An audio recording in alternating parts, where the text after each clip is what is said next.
Yun, what's up?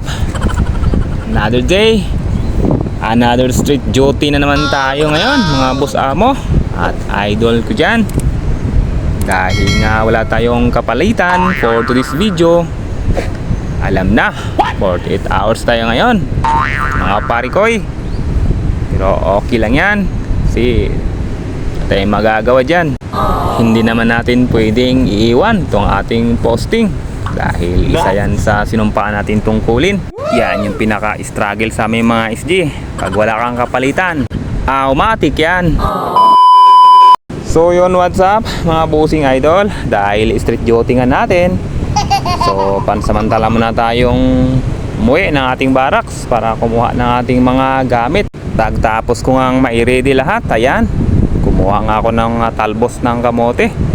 Dahil sabi ko, masarap yan ihalo sa lalagain kong munggo. So yan nga, isinalin ko na sa aking rice cooker at tinugasan para malaga na at lumambot yung ating munggo na gigisahin. Dahil gusto ko nga ng may sabaw. After ko nga masalang, ayan, nagayat-gayat na ako ng mga ricado, sibuyas, luya at bawang, yung aking tinira. At pagkatapos, yan, dahil maganda yung lugar at maganda ang view, inuunan ko na rin pati yung yate na paparating. Ang ganda talaga ng lugar dito sa Sabang, mga busing idol. Ang lapad at ang ganda ng kanilang buhangin. Yan din nga pala yung ating ihahalo. Meron pala tayong pansit canton. Mga patsambang luto lang ito mga idol.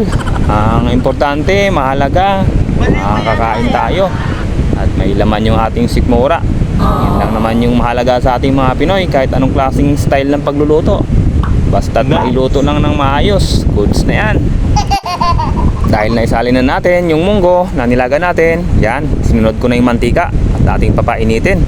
After nga yan, ay nilagay na natin yung mga ricado nating ginat-gayat at sinunod natin yung munggo na malambot na mga idol. Siyempre, ang sabaw na halos mapuno na yung rice cooker, nilagyan ko na rin pala yan ng bitchin.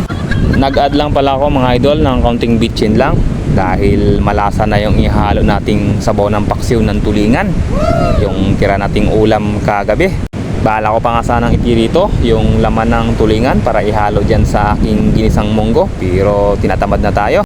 Hapo lang naman natin mga idol yung sabaw. Sarap kasi talaga maghigop ng sabaw. Nilagay ko na rin pala nga yung pansit canton at sinunod ko na yung talbos ng kamote. At yan, lutong-luto na yan mga idol. Huwag na nating katagalin kasi madudurog yung gulay. Kailangan half cook lang para masarap. Turn off ko na rin pala yung aking rice cooker dahil lutong-luto na yung ating gulay. At yan, naka-ready na yung aking sausawan na alamang na may kalamansi at sili na manghang. At yan yung ating tirang tulingan. Yan yung ating ulam ngayon, umaga mga idol, busing. Bayan nyo ako, kain tayo. Sarap ng mga ganito idol, busing, yung mga lutong binisaya lang tawag sa amin. Yung ihalo mo mga sabaw-sabaw ng paksiw, pangpalasa, kahit talbos lang idol na ilaga lang, lapuan, sausaw sa bagoong na may sili at saka kalamansi, solve na.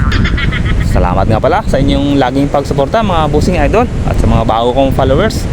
Thank you ng marami sa inyo. Nandito na lang.